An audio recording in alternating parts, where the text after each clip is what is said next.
কোর্টের নির্দেশ। অন্যদিকে মুখ্যমন্ত্রীর সোমবারের নেতাজি ইন্ডোরের স্কুলে যাওয়ার আহ্বানে দোটানায় পড়েছেন আন্দোলনরত চাকরিহারারা। সোমবার বিকেলে শহীদ মিনারে নিজেদের মধ্যে বৈঠকের পর তারা বলেছেন, এইসবের মধ্যে পড়ে কার্যত শাঁখের করাতের মতো অবস্থা চাকরিহারা শিক্ষক, শিক্ষিকা এবং শিক্ষাকর্মীর।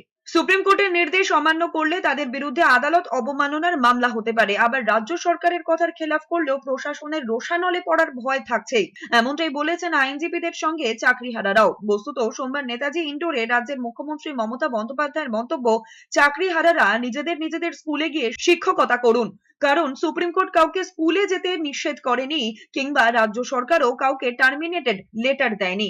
আমাদের সবসময় একটা টেনশন কাজ করছে, এই 2 মাস যে স্যালারি দিবেন বললেন, তারপর কি হবে? আমরা তো একটা অনিশ্চয়তা আজ 2 বছর ধরে ভুগছি। এই অনিশ্চয়তার জীবন থেকে কিছুতেই বেরোতে পারছি না। তাই যতই পুরোপুরিভাবে আমরা আশ্বস্ত কিন্তু কোনোভাবেই নই। সবচেয়ে বড় কথা, এটা সুপ্রিম কোর্টের রায়। এই রায়টাকে আদৌ অমান্য করা যায় কিনা সেটা তো আমাদের কারো জানা নেই। উনি বললেন, কিন্তু উনি বলার পরও আরো অনেক কিছুই বলেছেন। দেখা যাক।